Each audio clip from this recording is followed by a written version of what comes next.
힘차고 아름다운 찬양 감사드립니다. 오늘은 인권주일인데요, 또한 성서주일이기도 합니다. 제가 KNCC 한국기독교교회협의회에서 전국에 배포한 그 인권주일 설교문을 중심으로 이야기하겠습니다. 왜 그러냐 하면 그 설교문을 제가 작성했기 때문에 그렇습니다. 사실 매 절기마다 중요한 그런 절기 때에는 총회나 KNCC로부터 이 모범 설교문이 오기도 합니다. 하지만 제가 그런 자료를 한 번도 그 자료대로 설교한 적은 없습니다. 그만큼 우리 교회 강단은 아주 특별한 오리지널리티를 가지고 있어요. 독창성. 그거 여러분 아십니까? 예. 듣는 분은 몇 분 안 되지만 밖에서 우리 교회 강단을 이렇게 인용하고 또 이렇게 전하는 분들은 많이 계십니다. 한 번은 제가 여러 번 이제 그런 연합주일 예배 설교문을 썼는데 KNCC 간사가 제게 목사님 이거 참고하세요. 아주 좋은 자료를 제가 발견했는데요. 이거 허구하세요. 그러고 주더라고요. 역시 제가 쓴 글이었습니다. 그리고 오늘 제가 설교하려고 하는 내용 중에 일부입니다. 세계 인권일을 기준으로 인권주일이 제정되었습니다. 그리고 서구의 사회가 서 있는 가장 근본은 인권입니다. 미국이 가장 강조하는 것도 인권입니다. 그러나 미국이 주장하는 인권은 순수한 인권이라기보다는 항상 자기들의 적대자를 청산하는 도구로 쓰고 있기도 합니다. 서구 사회가 인권을 중시하게 된 원인은 기독교 사상으로부터 온 것입니다. 인권의 근거는 하나님께서 주신 원초적 선물이고 권리라는 기독교 신앙에서 유래했습니다. 그래서 천부인권이라는 사상이 굉장히 전 세계를 바꾸는 그런 놀라운 말씀이 되었죠. 하나님의 말씀이 이 역사를 변화시킨 가장 큰 원동력이 된 말씀이 바로 거기에 있지 않나 저는 그렇게 생각합니다. 그것이 서구 사회의 기본 토대가 되었습니다. 천부 인권을 주장하는 근거는 첫 번째, 우리가 하나님의 형상대로 지음을 받았다 하는 말씀입니다. 모든 인간이 하나님의 형상을 다 고르게 소유하고 있기 때문에 그것을 천부 인권이다 우리가 그렇게 말합니다. 두 번째는 성육신입니다. 하나님께서 하늘의 보좌를 버리고 인간의 몸을 입고 오셨다 하는 것은 무엇보다도 인간을 긍정하고 인간의 몸을 소중하게 여기는 사상의 근본이 됩니다. 그러나 우리가 여기서 경계해야 되는 것은 죄송합니다.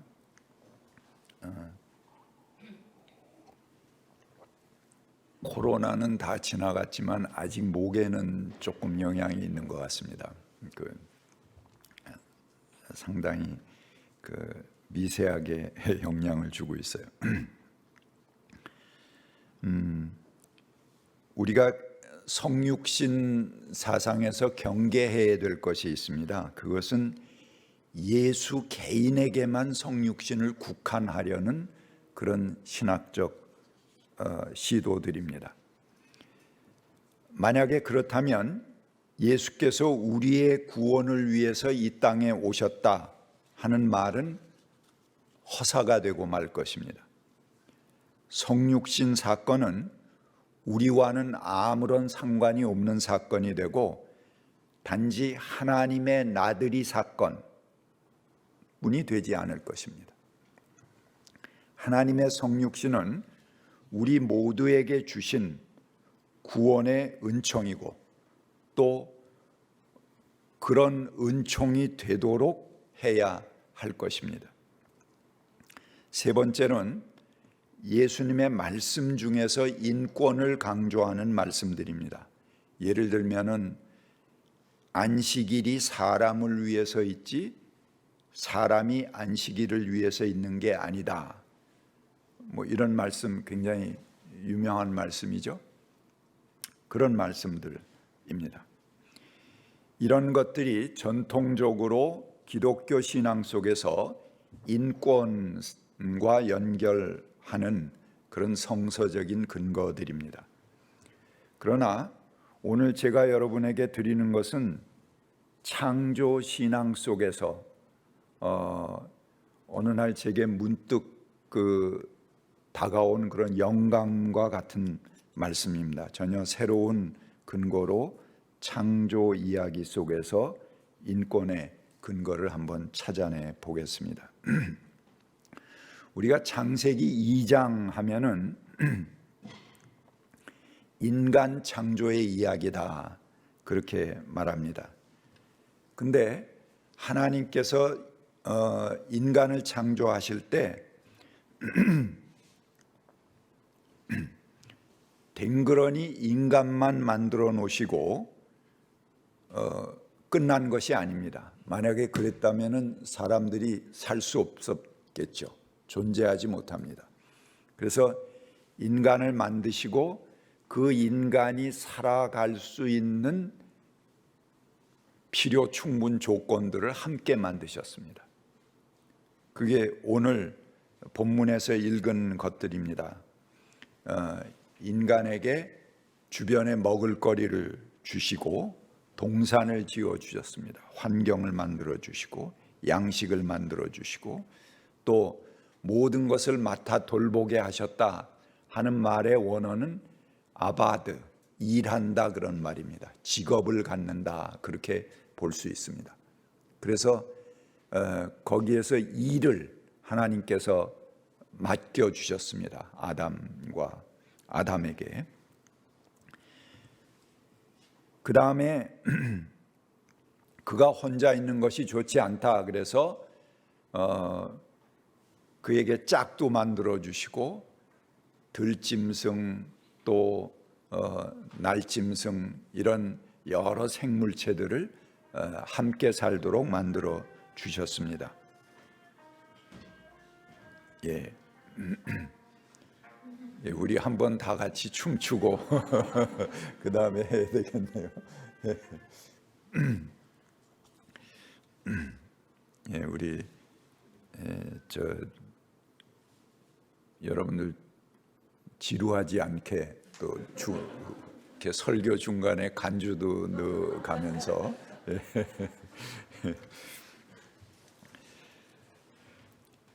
그래서 이런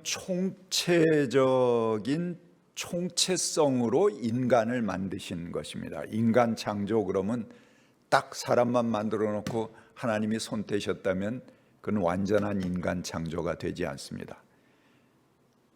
그래서 인간뿐만 아니고 그가 속해 있는 주변 환경, 양식, 주거, 직업, 공동체 이런 모두가 갖추어졌을 때라야지 비로소 인간 창조가 완료되었다 그렇게 볼 수 있습니다. 이것을 우리가 인권의 적극적인 개념으로 가져야 된다고 저는 생각합니다. 성서가 말하는 인권은 인간이 살아가는데 꼭 필요한 조건들 그것을 함께 총체적으로 갖추어진 상태를 말합니다.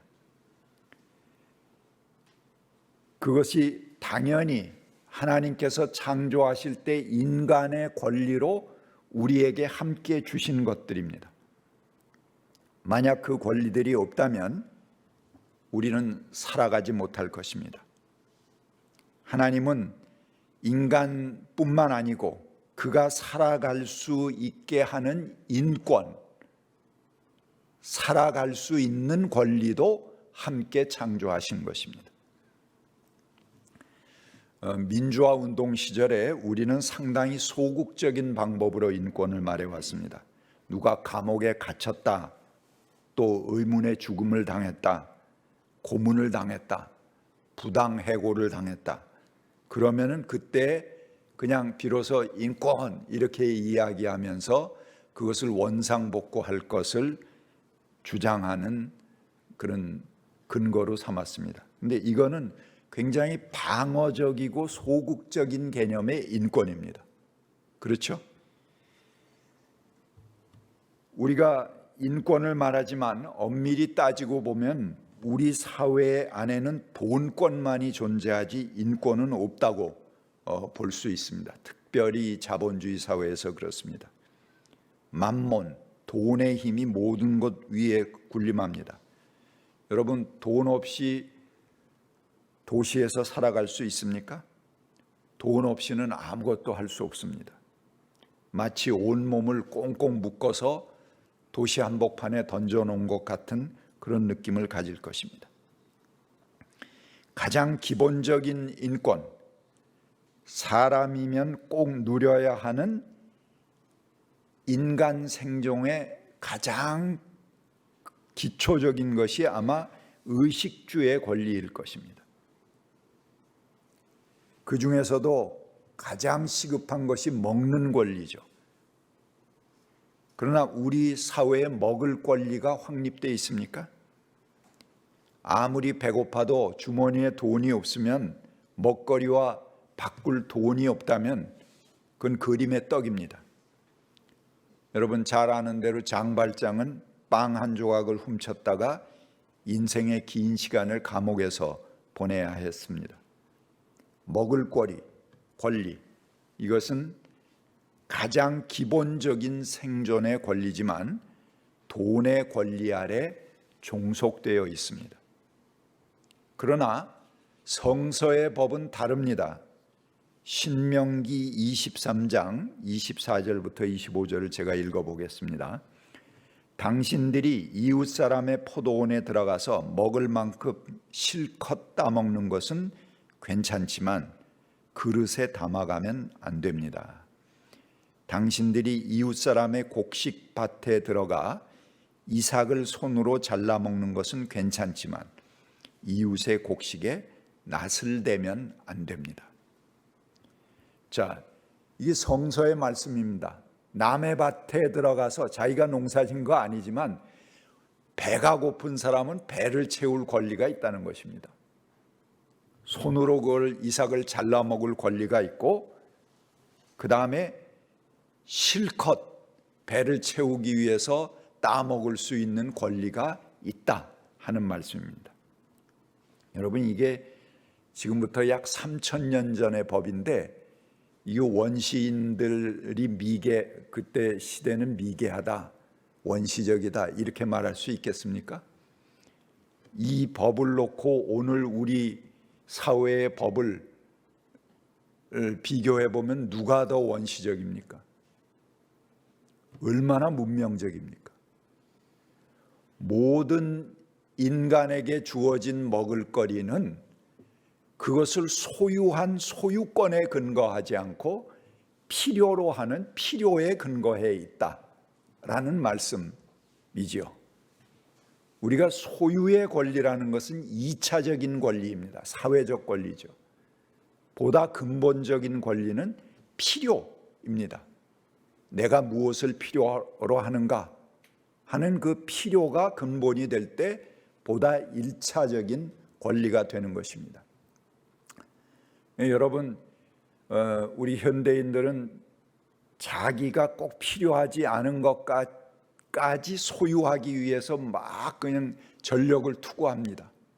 그래서 충분히 먹을 것, 충분히 입을 것 다 확보한 다음에도 더 갖기 위해서 온 삶을 투여하고 거기에 삶을 낭비하는 경우가 허다히 있습니다.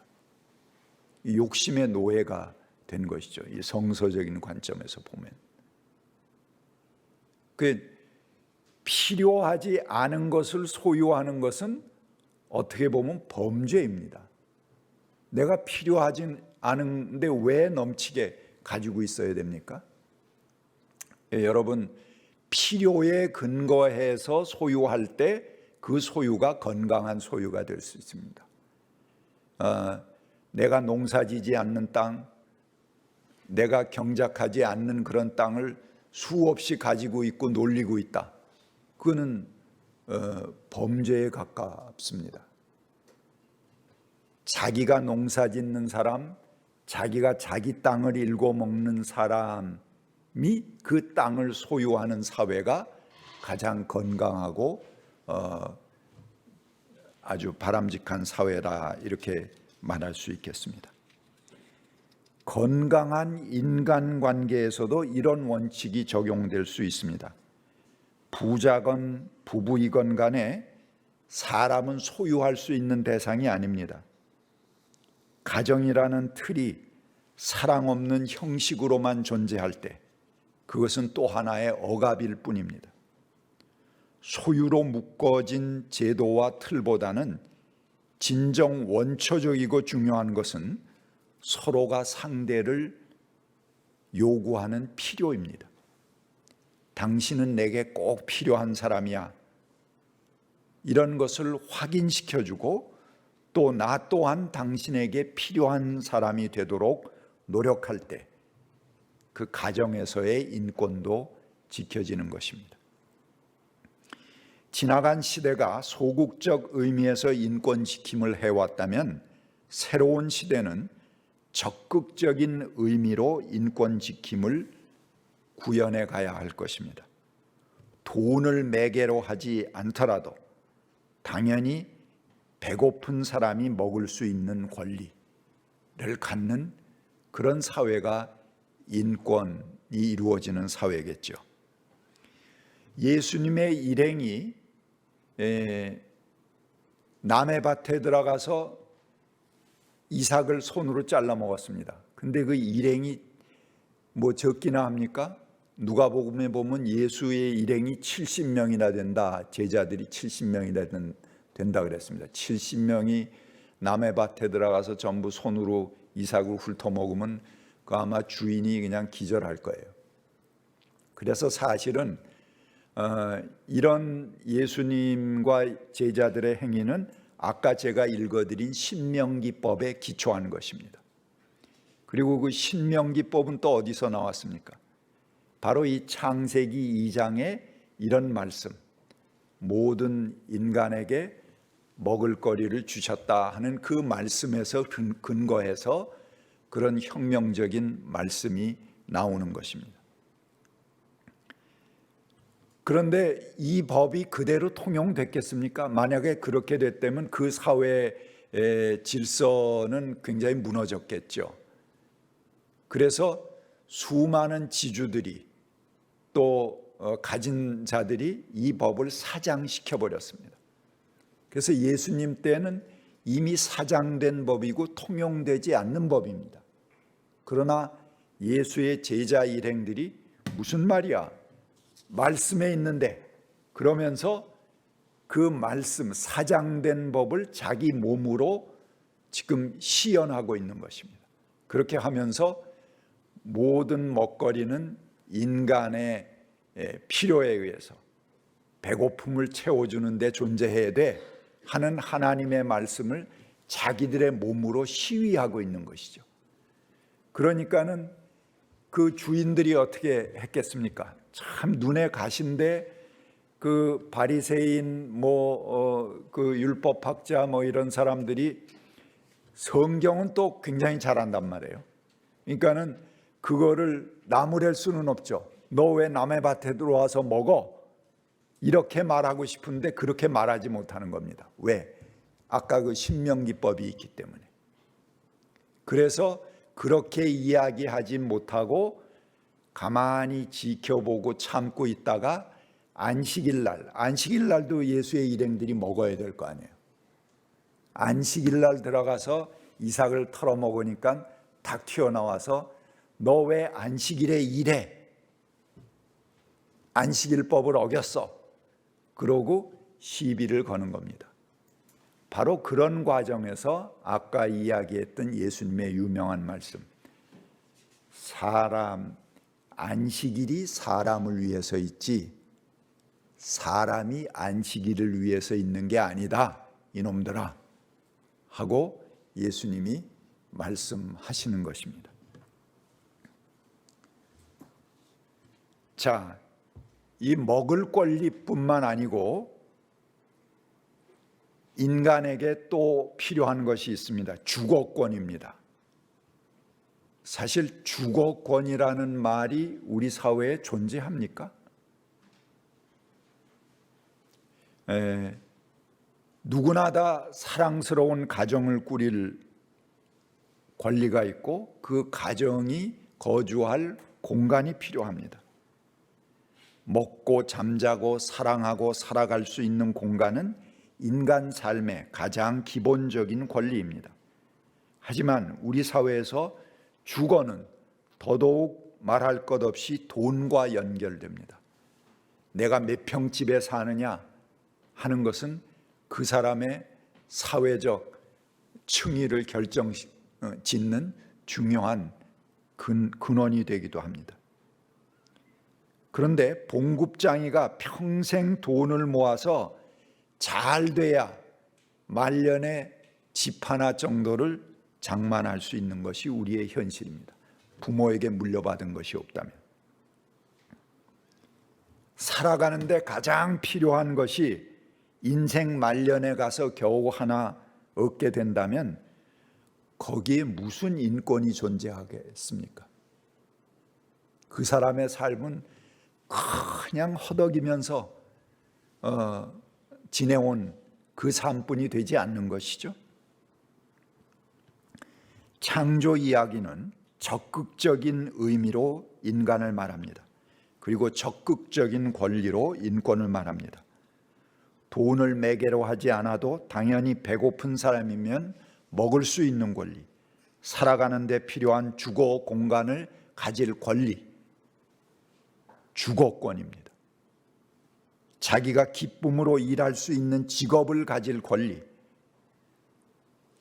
자기가 좋아하는 사람들과 자유롭게 만나고 그들과 사랑하고 나누며 살 수 있는 그런 권리, 또 사랑하는 사람을 만나서 가정을 이룰 수 있는 권리, 그 위에 하나님과의 조화로운 사귐을 가질 수 있는 권리, 이런 것들 모든 것이 세트로 포함되어 있는 것이 창세기 2장의 인간 창조의 이야기입니다.